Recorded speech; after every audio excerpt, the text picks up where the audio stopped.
Olá, estamos começando mais um Que Passa, o programa de divulgação científica da UNILA. Eu estou aqui com o Jackson e com o professor Mamadou Alfa Diallo e hoje a gente vai conversar sobre as contribuições do islamismo para a ciência. Boa tarde, professor. Se apresenta para a gente, por favor. Boa tarde, sou Mohamed Alfa Diallo, professor do curso de Relações Internacionais, sou senegalês e eu acho que é isso. Professor, para a gente começar, eu queria entender melhor o que é o islamismo e quais as principais vertentes dessa religião. Bom, o islamismo, de uma forma muito resumida, seria uma religião, mas além de ser uma religião, é tudo uma cultura. Então, o islamismo, o significado da própria palavra é a paz, mas é toda uma construção do islamismo fundamentada na ideia religiosa, mas também um sistema social, um sistema político, um sistema de vida por completo, o islamismo. Então, em relação a divisões, você tem várias divisões, mas as básicas, as principais, entre sunita e xiita. Essas são duas divisões que são bastante conhecidas e que surgiram na morte do profeta Muhammad. Então, houve uma disputa pela sucessão do profeta, então surgiu dois grupos. O grupo xiita, que defendem o Ali como o único sucessor do profeta, ou seja, uma sucessão na linha familiar, e havia os companheiros do profeta e aqueles que acompanhavam ele, que são o Abu Bakr, Omar, Osman. Então, a sucessão, segundo os escritos, principalmente os sunitas, eles acreditam que havia uma recomendação que a sucessão seja nessa ordem. O Abu Bakr, Omar, Osman, depois o Ali. E foi assim. Mas a divisão teve no início na morte do profeta e teve esses dois grupos separados. Professor, e qual que é a importância do Islã na ciência? Eu diria que tudo é importância, porque o islamismo, como eu falei anteriormente, além de ser além da ideia de religião, de buscar a vida no outro mundo, é um sistema de vida, é um sistema de completo, social, cultural, política. E quando se fala da importância do islamismo na ciência, o primeiro versículo, a primeira revelação do Corão começa por essas letras. Leia. Iqra bismi rabbika allazi khalaqa al-insan min alaq. Ou seja, leia em nome do teu Senhor que o criou. Criou o homem a partir de, eles falam o quê? Criou o homem a partir de algo que agarra. Então, quando você pega o próprio primeiro versículo, há uma ciência, há uma questão científica ali. Então, a própria ideia de criação, da coagulação, da concepção do ser humano está no primeiro versículo do Corão. Então, e tem um outro elemento que é a ciência, que é a leitura. No islamismo, o conhecimento primeiro. Você primeiro busca o conhecimento, conhece e depois você segue. Não há como seguir o islamismo se você não conhece. Então, eu diria que tudo tem a ver dentro o islamismo é ciência. Professor, quais os principais nomes, né, os principais cientistas e as principais descobertas do Islã na ciência? O senhor consegue elencar algumas? Cientistas, você tem vários especialistas, pessoas que contribuíram. As pessoas mais conhecidas, a gente pode citar, por exemplo, o próprio Ibn Battuta, que é mais recente, mas quando a gente pega o Al-Ghazali, vários intelectuais do Império Persa, ou do Irã e do mundo muçulmano, Bagdá, vários contribuíram bastante. Os nomes são meio complicados, mas você tem uma variedade de cientistas. Esse livro aqui, ele traz esses cientistas, o nome de vários, e a contribuição em várias áreas, em todas as áreas, na verdade, grande maioria. Então, aqui a gente pode... Eu gosto bastante do Al-Ghazali. Al-Ghazali, ele é um intelectual que trabalhou numa linha não somente na área de procura de conhecimento religioso, mas ele tem uma noção de vida. Tem um livrinho bem pequeno chamado A Carta in Letter ao Discípulo, uma carta para os alunos, que vai orientar o aluno como que ele vai procurar conhecimento e como que ele vai adquirir esse conhecimento e como que ele vai utilizar o conhecimento.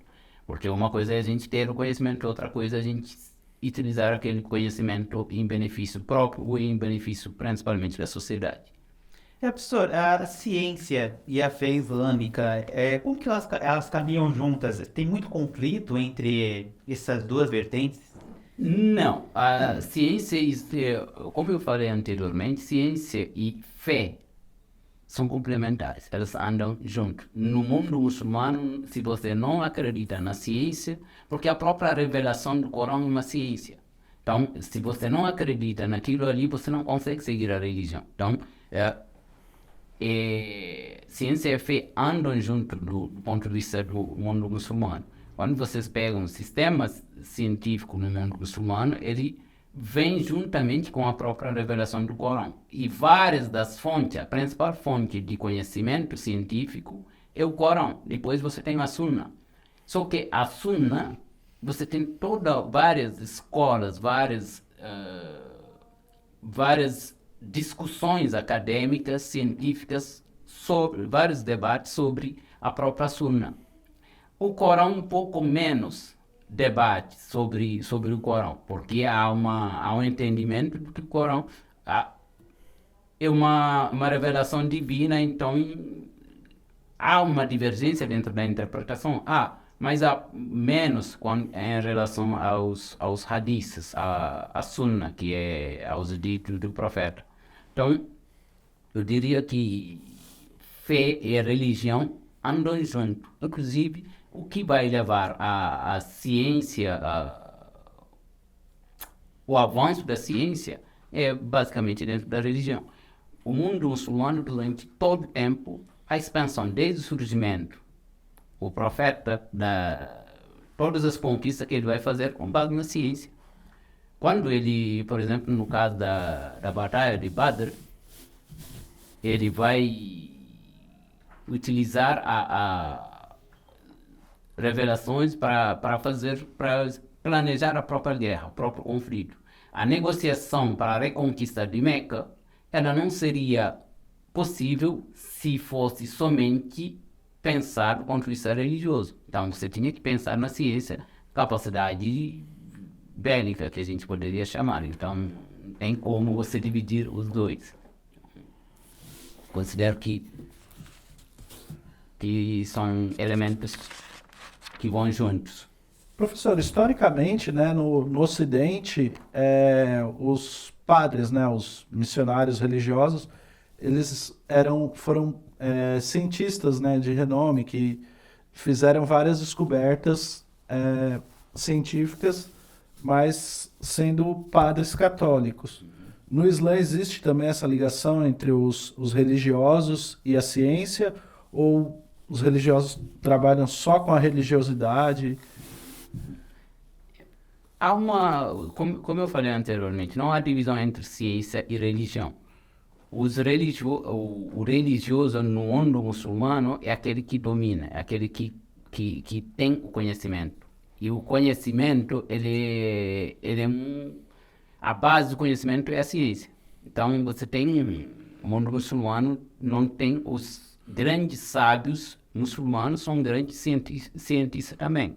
Uhum. E, inclusive, né, você está falando dos padres, tem que lembrar que o islamismo nada mais, nada menos que a continuidade das duas primeiras religiões reveladas, que é o judaísmo e o cristianismo. Então, o islamismo, quando chega com complementação, como a parte final dessa revelação. Ou seja, o Corão é a continuidade da Torá, da Bíblia e o fim da mensagem, da revelação. Nesse sentido, os sábios muçulmanos foram os que principalmente traduziram as produções científicas, ou várias produções científicas, anteriores ao surgimento do islamismo. Então, imaginam que pode haver que certas obras desses padres, principalmente no mundo grego, romano, foram traduzidas por muçulmanos para o conhecimento, para ter acesso a esses conhecimentos. Professor, e quais foram as principais áreas que o Islã acabou se desenvolvendo, né, dentro da ciência?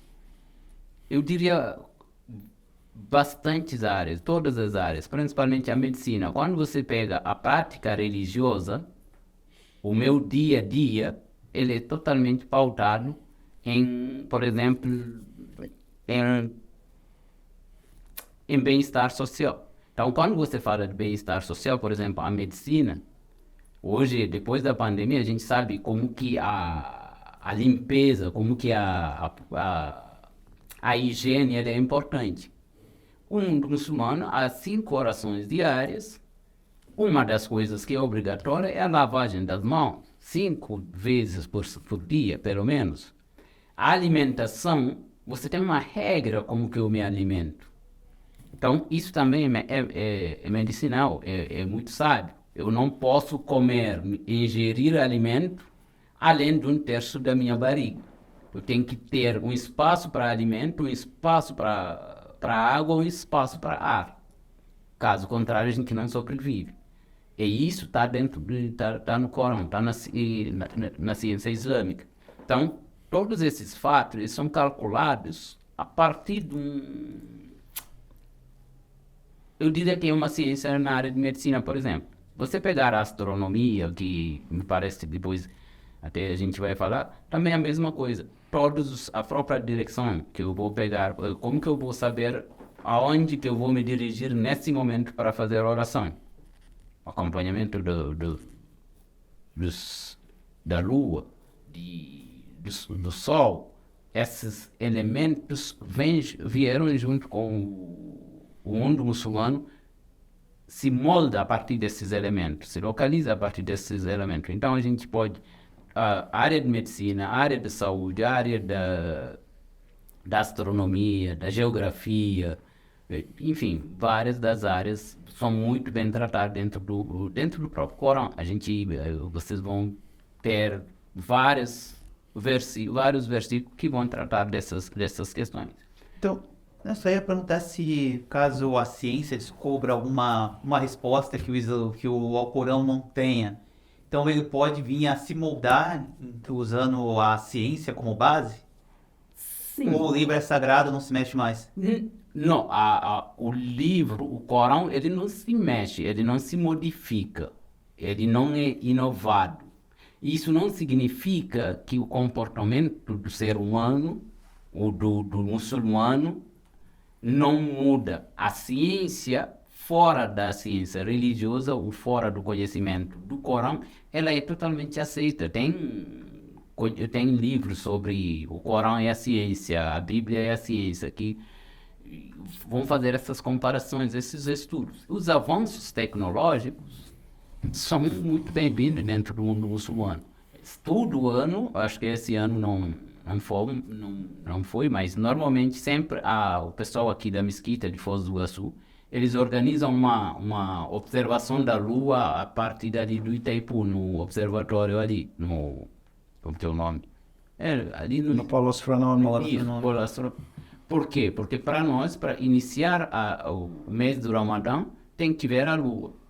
Então, normalmente, a Lua ela que define o calendário muçulmano.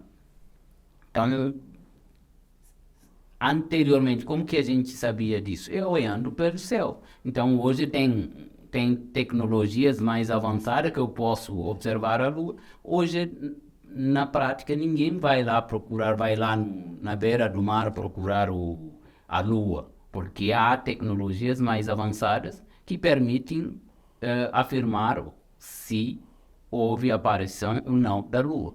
Então, isso é tecnologia que certamente não está definida, não está no Corão. Significa que a gente vai reescrever o Corão? Não, o Corão continua, são 114 suradas fechadas, não tem mais como mexer naquilo ali. Ao longo dos anos, professor, tem tido foi criada uma imagem intolerante, né, com relação ao islamismo, né? E aí eu queria saber como que a ciência tem ajudado a, a desfazer essa imagem de intolerância, né? Eu acho que a ciência ela está a serviço da sociedade como um todo. Então, a, a criação de imagem de intolerância, a intolerância, a violência e tudo que vai nessa linha significa ignorância. É a ignorância. E quando você lê os livros, até esse livro, quando ele trata do mundo antes do surgimento do islamismo, a violência, o caos político, social, econômico, moral que tinha, ele é baseado no desconhecimento. Não é por acaso que o primeiro versículo certamente foi ler, porque sem a leitura, o conhecimento, ele faz parte da leitura. Então, o tratamento ou a marginalização, a estereotipação do mundo muçulmano, isso se baseia na ignorância. É totalmente ignorância, porque para quem conhece, obviamente tem alguns muçulmanos também que contribuíram a isso. O radicalismo islâmico, ele contribui isso, porque eles nos fazem acreditar que eles estão fazendo um jihad, que o jihad significa guerra. Não, o jihad ele não significa guerra. O jihad, um dos significados pode ser guerra, é o último. Mas o jihad, ele é um trabalho individual, pessoal, que é para se aproximar mais de Deus. Então, e a própria violência que eles usam, isso contribui para colocar o islamismo como sinônimo de violência, ou como sinônimo de radicalismo, de intolerância. Ao contrário, o islamismo é tolerância, o islamismo é paz, o islamismo normalmente é a colaboração e a cooperação. E tem outro elemento que é da ignorância, que eu considero, e que há um discurso, há uma narrativa de que o Ocidente e o Oriente são opostos, o cristianismo e o islamismo são inimigos. O cristianismo e o islamismo nunca foram inimigos. Não foram inimigos. Ou vocês viram, não sei se quem guarda a chave da sinagoga lá no Israel, a sinagoga, uma das mais antigas, é uma família muçulmana. Durante muito tempo, em Meca e Medina, quem guardava a chave das mesquitas eram não muçulmanos, cristãos. E do outro lado, no mundo muçulmano, todos os profetas do cristianismo são profetas. Todos, sem exceção. Então, essa criação de narrativa de oposição ou de rivalidade, claro que é uma narrativa política a partir do momento que se coloca o Ocidente como cristão e o resto oposto a um Oriente supostamente muçulmano. E diga-se de passagem, nem todo o Oriente também é muçulmano. Principalmente quando a gente fala Oriente se referindo ao Oriente Médio ou à Península Arábica, não é todo mundo, não é árabe ou muçulmano.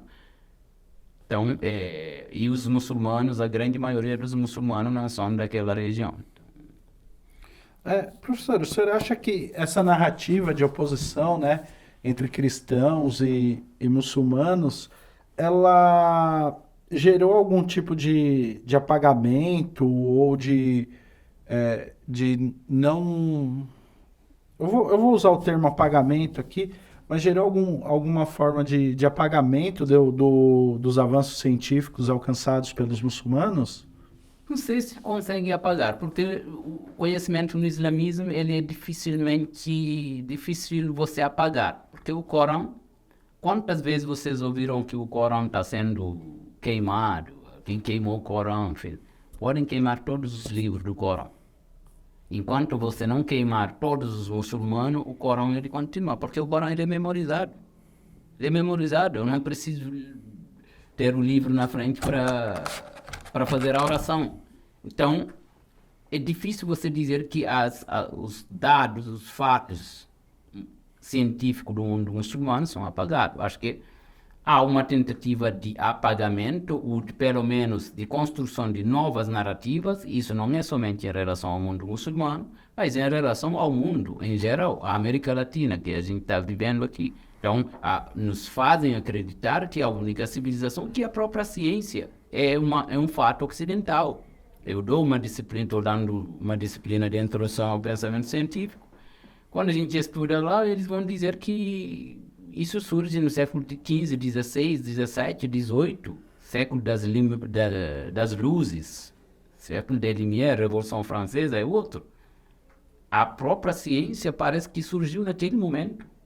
Isso é uma falácia de discurso. Há uma reinvenção da história que parece que o mundo começa a partir do despertar ocidental, o que eu chamo de despertar europeu, a partir do século XV.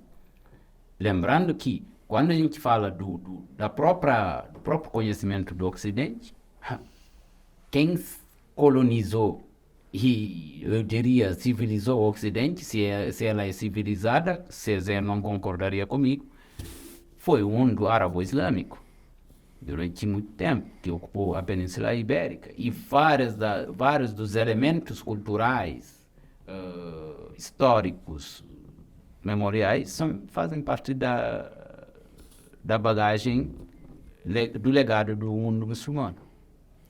O senhor tinha falado antes da mesquita aqui, né? O senhor é senegalês, né? Uhum. E lá eu acho que a maioria sejam árabes, né? Existe algum conflito, assim, é muito diferente entre essas duas regiões? Não tem um conflito. Porque no mundo muçulmano, normalmente, se você é muçulmano, por exemplo, o Corão ele é único para todos, no mundo inteiro. A forma de eu fazer oração, todos os muçulmanos do mundo, quando se levantam para fazer oração, repetem o mesmo gesto. Fazem a lavagem, que é a ablução, vão procurar a Qibla, que é a direção de Meca, e vão iniciar a oração da mesma forma, e vão ler o primeiro versículo, é o mesmo, que é a surata da abertura. Então, no mundo inteiro, independentemente da cor, da raça, da etnia. Então, não tem, na prática, pode até haver diferença de prática, porque o islamismo também foi isso, não foi somente uma religião. Ela incorporou o islamismo, a expansão do islamismo incorpora vários traços culturais, várias práticas culturais. Então, nesse sentido, às vezes você tem algumas coisas que parecem diferentes, mas na essência do islamismo não há mudança, não há diferença. Hoje, na prática, certamente tem algumas divergências, nem na prática, divergência entre xiita e sunita. Por exemplo, para os sunitas, todos os companheiros do profeta são companheiros. A legitimidade da sucessão ou da ascensão ao poder do Abu Bakr, do Omar, do Osman foi legal, foi legítimo. Para os xiitas, certamente não. O único legítimo seria o Khalifa Ali, que é o último. Mas isso é uma divergência, eu diria, política, não religiosa. É uma questão política. Claro que depois de todo o tempo histórico que passou com vários conflitos, várias divergências, essas rivalidades políticas, elas se transformam meio que em traços da religião. Parece que isso faz parte da religião agora. A gente não pode negar que passa a incorporar um pouco as práticas religiosas. Mas diria que não tem uma diferença entre... E aproveitando, né, que a gente está falando de Arabesquina, e falamos sobre a questão do início do Ramadã, né, que eles usam a astronomia. E eu queria saber outros avanços que também a religião trouxe para a astronomia. Então, você tem vários... a questão da astronomia, tanto na observação na própria configuração do céu, da terra, todos... Você tem versículos completos, você tem isso descrito no Corão, você tem a importância na prática do do islamismo desses elementos da natureza. Isso são bastante importantes. A lua, por exemplo, se eu não souber quando que sai a lua nova, eu não consigo seguir, por exemplo, fazer o Ramadã. Não é só o Ramadã. Vários dos meses, você tem dias específicos que o profeta fazia jejum. Então, esses dias são tidos como sunnah. As pessoas fazem esse jejum. Então, grande parte dos muçulmanos que seguem a sunnah do profeta, todo mês lunar, 13º, 14º, 15º dia, você jejua. Ou então, segunda e quinta. As pessoas dependendo de quem. Isso não é obrigação, mas isso não é uma prática. Só que para você fazer isso, você tem que saber calendário muçulmano, a lua. Em relação aos outros elementos do planeta, também você tem, todos fazem parte do conhecimento do mundo muçulmano. E são bastante importantes. Não sei se eu respondi, mas tem bastante coisa que são da natureza, da astronomia, que fazem parte da própria religião. A própria direção da Meca, isso é fundamental no mundo muçulmano. Professor, eu queria saber qual é o papel da mulher, né?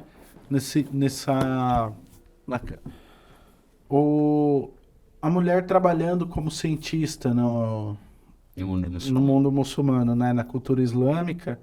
E eu queria saber se existem atualmente ou historicamente mulheres cientistas de destaque dentro do mundo islâmico. Não me recordo assim de nome, não tenho, mas existe com certeza. A própria esposa do profeta Aisha, ela é uma das pessoas mais à frente do mundo muçulmano feminino, mas mais que destacar o nome de uma mulher que se destaca na ciência, tem que saber qual é o papel da mulher no mundo muçulmano. É a principal fonte de conhecimento. É a primeira pessoa a dar os primeiros passos da educação básica. Então, a educação ela é dada pelas mulheres. E as mulheres são ensinadas por mulheres também. Você tem, em todo o mundo muçulmano, você tem mulheres que têm conhecimento mais que suficiente, mais que em várias partes do mundo, porque o Corão, o estudo do Corão, que é a base da ciência e da religião, não é limitado a um ou outro. Isso aí também hoje parece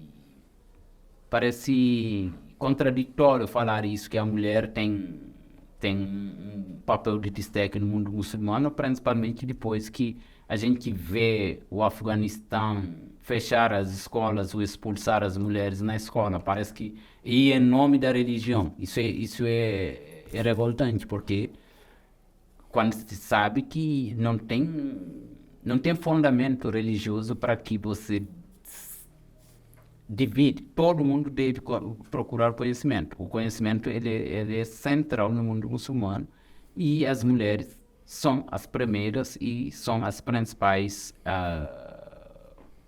pessoas de passação de conhecimento. São elas que ensinam.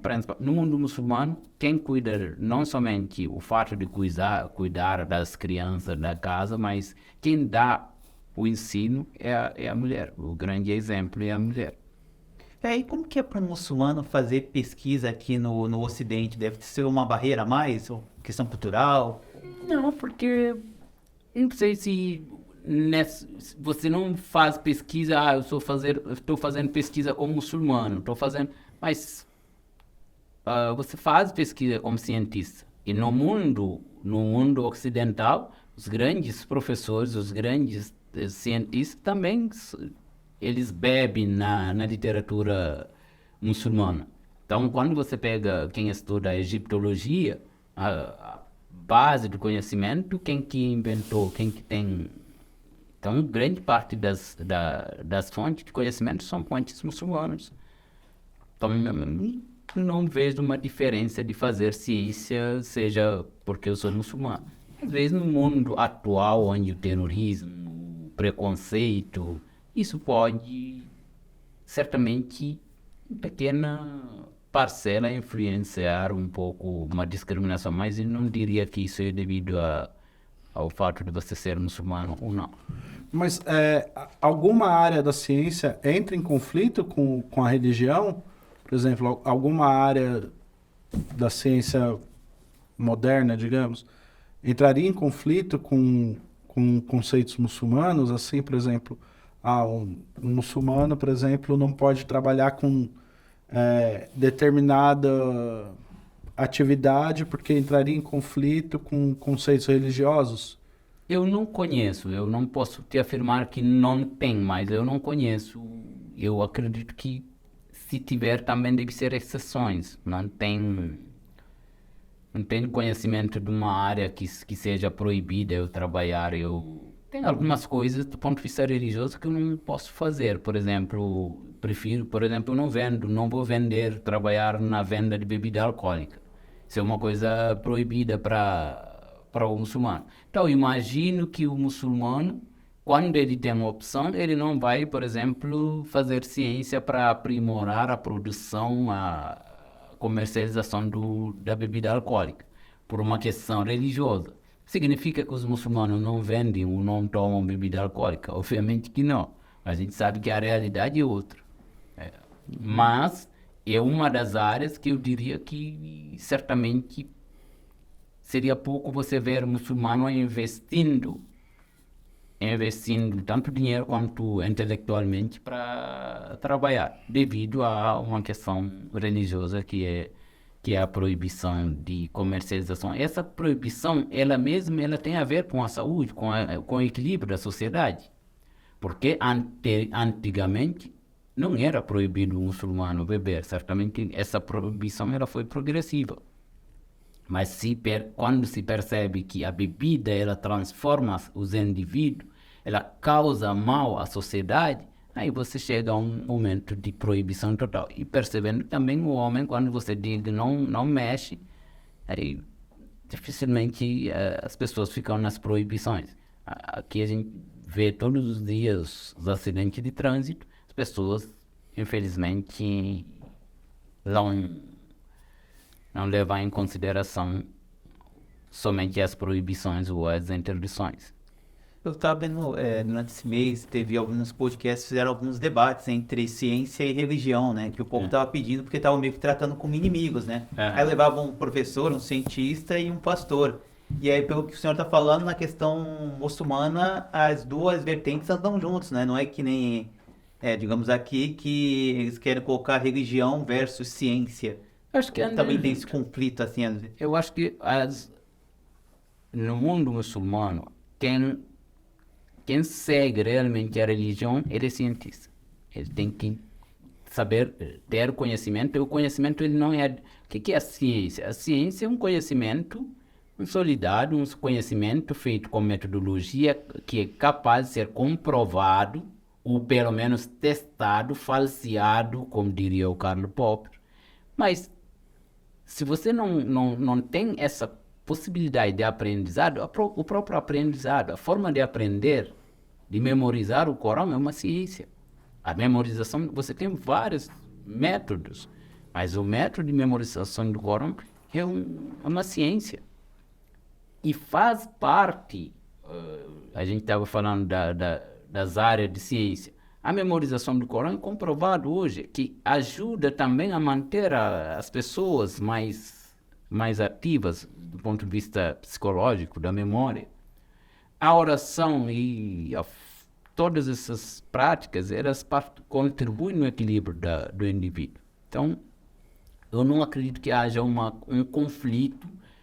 Pode haver um conflito político, porque é muito difícil a gente separar a religião da política.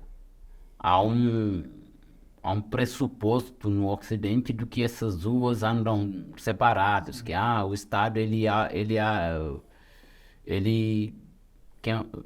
não é religioso, ele é separado da religião. Mas a gente sabe que religião ela tem um impacto muito grande no Estado, na política. A política tem um impacto muito grande na religião. Então, isso pode mudar essa concepção, mas do ponto de vista religião e ciência, não considero que há uma divergência. Nas ciências exatas, o conhecimento islâmico ele era bem avançado na antiguidade, né? Tanto na matemática quanto na arquitetura. E esse conhecimento ele foi passado para o Ocidente ali na ocupação ibérica, né? Muito desse conhecimento foi passado ali durante a ocupação ibérica. Sim, de uma certa a ocupação ibérica é uma das fases dessa passação, mas a gente não pode esquecer, quando se fala todos nós no primário aprendemos vários teoremas, Pitágoras e companhia, Pitágoras, Tales, na área de matemática, as regras da álgebra. O que não se diz é que grande parte desses inventores, entre aspas, desses teoremas, onde que eles estudaram? Grande parte, se você pegar o Tales, o Shehan Diop, ele vai demonstrar que Tales, Pitágoras, todos esses caras, até os filósofos gregos, grande parte passaram décadas, ou pelo menos uma década, no Egito. Obviamente, pode-se dizer que isso é anterior ao mundo muçulmano? Sim, pode ser. Mas o conhecimento que ali se formou, ele vai ser também parte da bagagem intelectual do mundo muçulmano. E depois disso, você tem o Império Muçulmano que vai durar do século VII ao século XV, praticamente, porque o Império Turco-Otomano ele vai herdar parte dessa bagagem, dessa herança, desse esplendor dos avanços, vários tipos de avanços no mundo muçulmano. O Império Turco-Otomano vai se consolidar em cima desse espaço construído pelo mundo muçulmano. Isso vai servir de base também para o próprio Ocidente. Então, quando o Ocidente coloniza esses territórios, hoje a gente sabe que grande parte da documentação nos países colonizados, eles estão no continente europeu. Então, todos esses documentos, eles certamente não foram levados somente para tirá-los daqueles campos, porque eles tinham uma certa utilidade. E o próprio apagamento faz a apropriação, eu não diria apagamento, mas a apropriação das invenções ou das proezas na área de ciência pelo Ocidente, certamente na época a gente não tinha regra de plágio. Se tivesse, certamente muitos deles estariam condenados por plágio. Porque a gente sabe que, por exemplo, esses teoremas eles já tinham até aplicabilidade. Você não pode comprovar que alguém inventou o teorema de Pitágoras não sei quantos anos depois das pirâmides do Egito, que são construídas na base dessas teoremas. Então, quando você vê, você tem muito... Me parece que o mundo ele tem uma conexão, não tem uma separação. Acho que o conhecimento ele é um tudo, onde alguém acaba, o outro começa. Por isso que não dá para dizer que o Ocidente que dominou o mundo a partir do século XV, eles inventaram tudo. Essa é a mensagem que eles passam. Mas isso hoje já é sabido que é falso. A própria ideia do século XVII, a Revolução Francesa, 1789. E vão ali essas ideias de igualdade, liberdade, se você pegar constituições africanos, por exemplo, de estados africanos do século XII, século XIII, Império do Mali, você tinha esses elementos na própria Constituição. Esse Império do Mali, cujo primeiro líder a se converter na região, o Kanka Moussa, o primeiro a efetuar a peregrinação em Meca. Então, você tem conhecimento, ele dificilmente a gente tem o Ocidente aceitar essa ideia de que tudo começou a partir do século XVI. Eu chamo de despertar europeu. Para mim, infelizmente, a gente fala muito da decolonização, só que a gente não estuda o que veio antes da colonização. Então, como que eu vou desconstruir as narrativas ocidentais a partir do século XV, estudando a partir do século XV? Eu não quero recuar porque antes do século XV era a idade não sei o quê. Me parece um grande problema dentro da academia atual que a gente tem. A ciência, essa disciplina de introdução ao pensamento científico, tudo começa por Platão e companhia, e século XVI, século das luzes, vai ser a base fundamental que tudo se inventou. Mas se fazia ciência, havia grandes academias, grandes escolas. A Universidade de Cairo, ela é anterior a esse período. Então, o que se fazia nessas universidades? E a universidade, você continua tendo essa universidade, ela continua existindo. E tem trabalhos que foram feitos antes do século XV, eles são lá. Então, acho que são questões que são básicas para a gente refletir um pouco sobre o próprio papel da UNILA, né? Porque quando a gente tem como missão a integração latino-americana ou a construção, eu gosto muito da definição da professora Olga Saavedra, lá da Universidade de Rosário. Ela define a UNILA como uma universidade, uma fronteira reparadora. Eu gosto bastante do termo. Se a gente se considera como uma fronteira reparadora, a gente tem que requestionar, repensar a própria aquisição do conhecimento a partir de outras fontes, a partir de outras referências. Isso significa que a gente vai abandonar as referências ocidentais consolidadas? Não, mas é possibilitar um outro olhar. E o mundo muçulmano acho que é uma das fontes de conhecimento que é pouco explorado dentro da academia. Eu até estava vendo agora que terminou o Ramadã, né? Teve muitas partidas de futebol, né? Atletas, né? E aí tinha até algumas matérias falando que isso era um fenômeno novo, porque até então não tinha tantos muçulmanos jogando nas principais ligas e tal, e que não teriam tantas pesquisas assim, né? Eu fico imaginando que é tipo um apagamento, né? Porque com certeza lá deve ter diversas pesquisas, só que como agora o Ocidente está vendo, porque talvez está mais próximo, eles acabam fazendo como fosse algo novo. Que recentemente, com a tentativa de isolar o islamismo, ou de denegrir o islamismo, nos campeonatos europeus começaram meio que tentar proibir jogadores de fazer jejum quando eles têm jogo. E teve um jogador senegalês que se negou de, por exemplo, os muçulmanos, eles fazem jejum, eles jogam. Não tem, eu faço jejum, eu vou deixar de dar aula porque eu estou de jejum. Não. A ideia não é que você deixe de trabalhar. Se meu trabalho é jogar futebol, eu vou fazer jejum, vou jogar futebol. Os países muçulmanos, quantas vezes jogaram Copa do Mundo?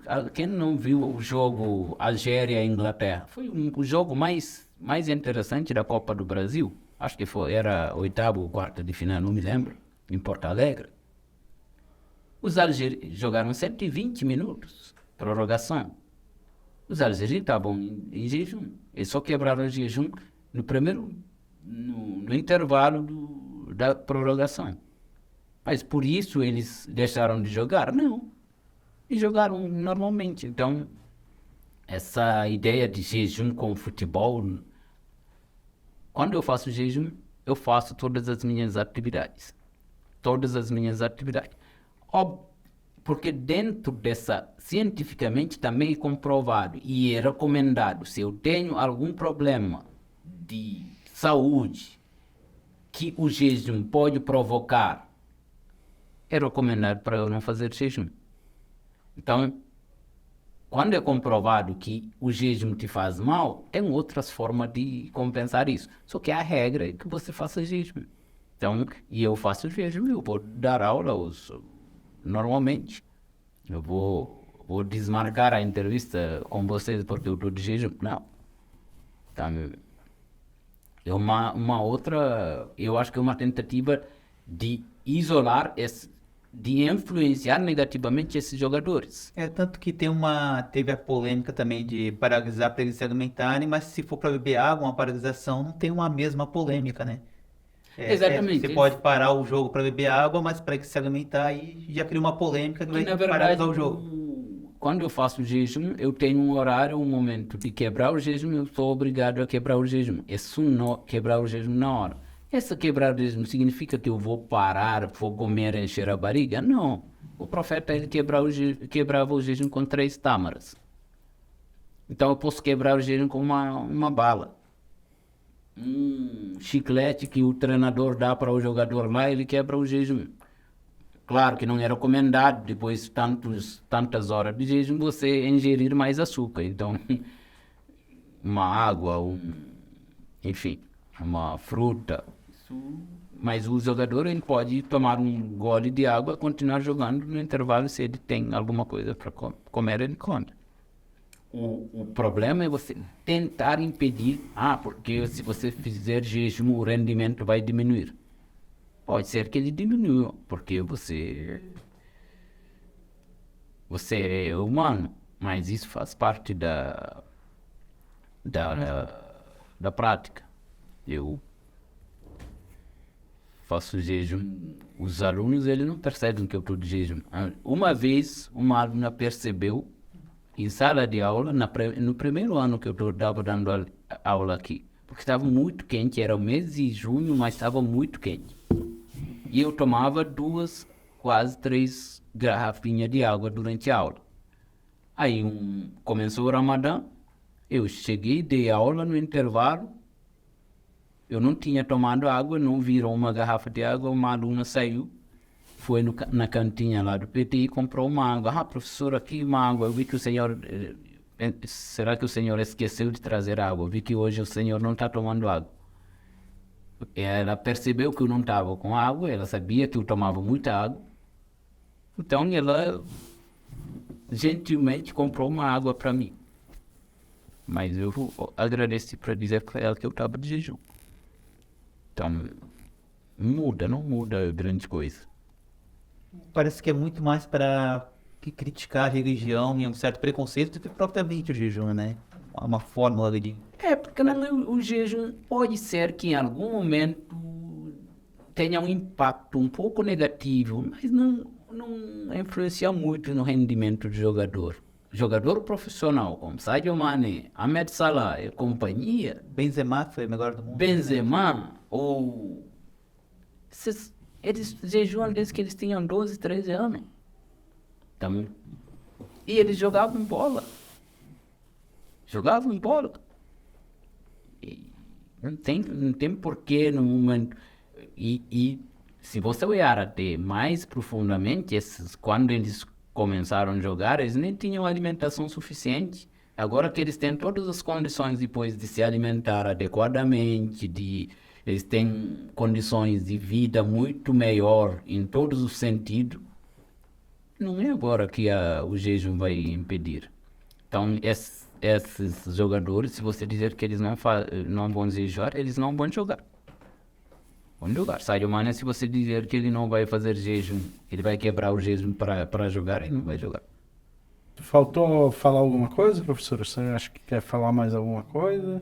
De repente, só em relação certamente ficou um pouco... Queria destacar um pouco a importância do islamismo na área, principalmente, de saúde. Porque todas as práticas que a gente faz, eu estou falando de jejum. Qual é a moral do jejum? Claro que você tem um lado social. Se eu tenho que fazer jejum, sentir fome, me privar de me alimentar, de tomar água, mas é o momento de reflexão para eu pensar que tem gente que não tem comida. Não, alguns ficam um dia inteiro sem comer, não é porque eles estão em jejum, mas eles não têm para comer. Isso é um fato, socialmente, para a importância do jejum. Só que do outro lado, Imaginem que o nosso organismo é uma máquina que funciona 12 meses. Então, eu tenho que parar por algum momento para fazer a limpeza dessa máquina. Então, o mês de jejum, o mês do Ramadã é um momento de limpeza, um momento de você reorganizar esse corpo que ficou ingerindo alimentos o tempo todo. Então, isso tem a ver com uma questão de saúde. Mas, na prática, a oração, quando eu faço oração, eu faço 5 vezes por dia. Hoje, nas grandes empresas, o que é recomendado vocês fazerem do ponto de vista para a saúde? Não é você se levantar no computador cada não sei quanto tempo de hora. O muçulmano não precisa fazer isso, porque cada 2, 3 horas ele se levanta. E não só ele se levanta, mas ele vai lá fazer a ablução, ele vai fazer genuflexões. A oração é uma atividade física. Uma atividade física. Então você aumenta, você melhora a circulação sanguínea. Então, através da oração. O higiene, você se lava 4 vezes por dia.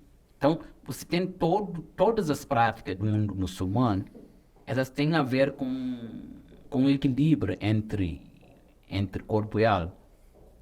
Então, não é somente para procurar o paraíso, não sei o quê, mas para o próprio bem-estar da sociedade. A leitura é recomendado, por exemplo, todos os dias, quando eu levanto de manhã, eu leio o versículo do Corão. Eu faço oração, leio o Corão. Antes de dormir, eu faço oração, leio o Corão. Então, isso intelectualmente é você manter a memória. Se eu leio, não vou ler somente para ler, para olhar. Eu vou refletir sobre aquilo ali. Então, é uma atividade mental também. Então, você tem N atividade no mundo muçulmano. As práticas, elas têm a ver com a questão de saúde. A alimentação. Eu não posso comer rápido. Eu não posso assoprar na comida. É muito comum a gente ver alguém assoprar na comida. Por que não poderia assoprar na comida? Para não expelir germes, né? Não expelir... Se você assoprar, você está infectando a própria comida que você vai comer. Então, isso é proibido. Quando você olha, a religião proíbe. A religião proíbe, mas não é uma questão de religião. Se você assoprar, isso não te torna menos muçulmano, mas isso te intoxica. Certamente você vai antecipar a tua ida do outro lado. Ou no inferno, ou no paraíso. Tomara que seja no paraíso, mas se não... Então, esses são elementos que a ciência, o próprio halal, a carne, quando se fala, o muçulmano tem que comer carne halal. O que é carne halal? Tira todo o sangue do boi. Não, é a forma de matar o animal. O que é o halal? O halal é a forma de você matar o animal, tem que ser com o menos sofrimento possível. Hoje, se você for lá no Mato Grosso, as pessoas que fazem agronegócio, que trabalham com bois, com abate, você vê que isso é uma ciência incorporada, porque se sabe que quanto menos estresse o animal tem, melhor a carne. Então, é isso o mundo muçulmano, vem dentro das recomendações do mundo muçulmano. Então, se fala o halal, não, porque eu não posso comer um animal, a carne de um animal que morreu, eu não sei o que matou o animal. É comum, era comum, pelo menos nas sociedades anteriores. Ou você ir lá, as pessoas matarem os bois com punhaladas, com ferros, enfiando... Enfim, um estresse gigantesco. E depois você come aquela carne já vem intoxicada. Então você se intoxica. Então você tem vários dos elementos que a gente tem dentro da religião. Claro que a gente vai pensar no paraíso, mas é por um bem-estar social aqui na Terra. Uma longevidade. O senhor estava falando, né, que o Islã, ele procura o bem-estar da sociedade, né? E aí eu lembrei dos 5 pilares, né? Um dos pilares do Islã é Zakat, é quando, como que chama? A caridade. caridade. Na verdade, eu queria que o senhor falasse um pouco mais dos 5 pilares e como que eles moldam a sociedade, Então, né? 5 pilares. Você tem a oração. Tem a oração. Primeiro a Shahada. Shahada, você tem que proclamar a unicidade de Deus. Que é o islamismo? Ser muçulmano é acreditar que Deus é o único. É Muhammad é seu último profeta, último enviado. Isso não significa que é o último, o derradeiro. Todos os outros foram profetas. Então, é o último. Depois você fez a Shahada, faz 5 orações diárias, você tem o Zakat, o mês do Ramadã, terceiro, o Zakat, quarto, e a peregrinação em Meca, quinto. Então, se você pegar 2 primeiro, a unicidade de Deus, é fato, é você se diferenciar daqueles que acreditam em vários deuses. Eu não acredito que tenha alguém que acredita em vários deuses, mas esse é um outro debate entre Muhammad e sua consciência. E o Zakat é uma obrigação de muçulmano. Eu, Muhammad, se eu guardar dinheiro durante um ano, 12 meses, eu tenho que tirar 2,5% daquele dinheiro para quem necessita. Para pobres, para pessoas que têm necessidade. Aquele dinheiro, aquele zakat, ele é obrigatório, não é meu. Qual é a diferença? A gente paga imposto do Estado. Certamente na igreja também se paga o crente, o participante, ele contribui de alguma forma. O dízimo. O dízimo. Qual é a diferença no mundo muçulmano? E que isso aqui eu posso deixar na mesquita? Posso. Mas eu posso, na minha vizinhança, posso enxergar alguém que necessita ali, eu entrego para ele. E de preferência, é que você faz isso discretamente. Discretamente. Não é eu entregar lá para você, depois chegar para ele, eu dei o zakat para ele. Já eu perco os méritos do zakat. O próprio Ramadã, depois de fizer 28 dias de Ramadã, 29, eu tenho que tirar uma coisa chamada zakat fitr. Por exemplo, esse ano aqui no Brasil, esse é R$ 25 por pessoa. Isso é diferente do outro zakat, que é sobre a renda. Isso aqui é uma qualidade para validar o jejum. Só que para que serve? Porque as pessoas fazem jejum durante um mês, tem gente que não tem dinheiro suficiente, não sabe se vão almoçar no dia do Eid, no dia da festa. Então, esse dinheiro, se eu tenho 3 membros da minha família, então é 75. Se eu pegar 75, dá para uma pessoa que vive sozinha, que não tem, por exemplo, qualquer que não tem renda nenhuma, ela pode, pelo menos naquele dia, comprar um almoço decente. E isso tem que ser feito antes da oração. Se eu fizer isso depois da oração, eu ganho o mérito da ação, de ter doado, mas não deixa de ser o zakat. Então, esses elementos são importantes do ponto de vista social. Você tem o zakat, que tem esse papel fundamental, papel social, e a peregrinação a Meca é para quem puder. Isso é uma obrigação para quem tem condições financeiras, para fazer uma vez na vida a peregrinação em Meca. Não sei se esqueci alguma coisa. E esses 5 pilares, tanto sunitas, xiitas, curdos, é universal. Tudo me compra. Todos fazem. Tudo me compra. Inclusive quando se fala principalmente xiita, é sunita, o Irã é xiita, o Arábia Saudita é sunita, mas são muçulmanos. Esses quesitos são todos muçulmanos. Todo mundo lê o mesmo Corão. Todo mundo segue esses 5 pilares. Então a discussão é outra. Nesses 5 pilares ninguém discute. em disputa. E todos, por exemplo, os iranianos, anualmente eles vão fazer a peregrinação na capital da Arábia Saudita, por mais que pensa, então.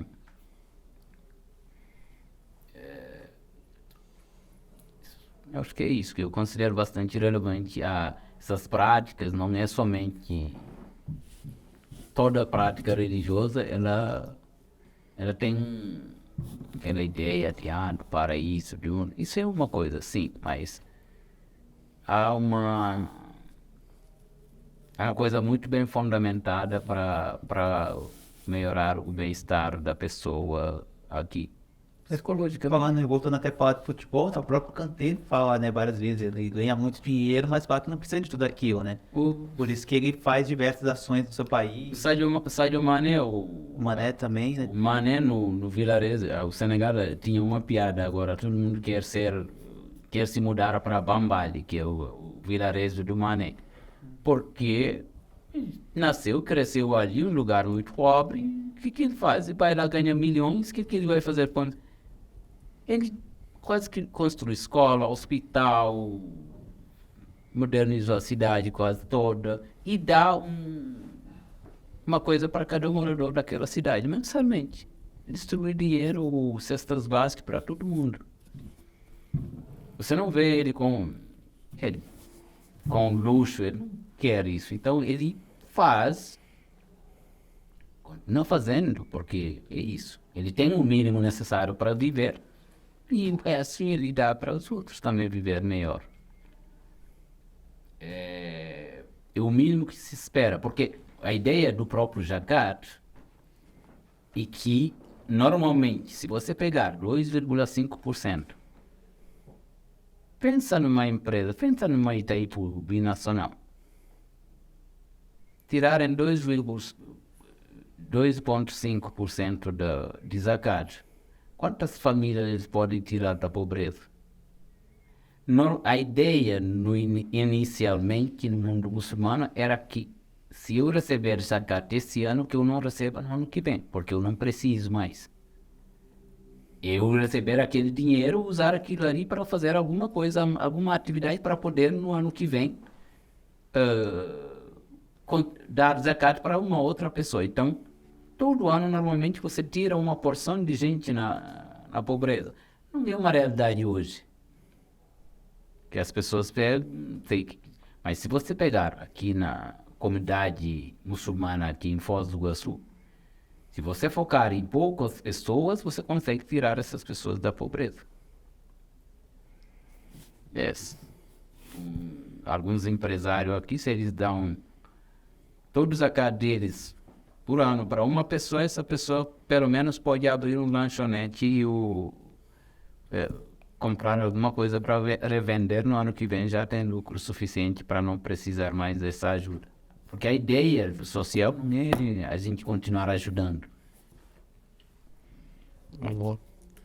Interessante, professor. A conversa está muito boa, queria estender mais, mas a gente já passou de uma hora de conversa. Não sei se ficou muito boa, porque eu fui... Ficou ótima. Obrigado pela presença, professor Mamadou. Esse foi mais um programa que passa. Obrigado pela sua audiência. Não se esqueça de deixar o like, se inscrever no canal e ativar o sininho das notificações. E se você ficou com alguma dúvida, escreve aqui embaixo na caixa de comentários que a gente responde assim que possível. Obrigado e até a próxima semana.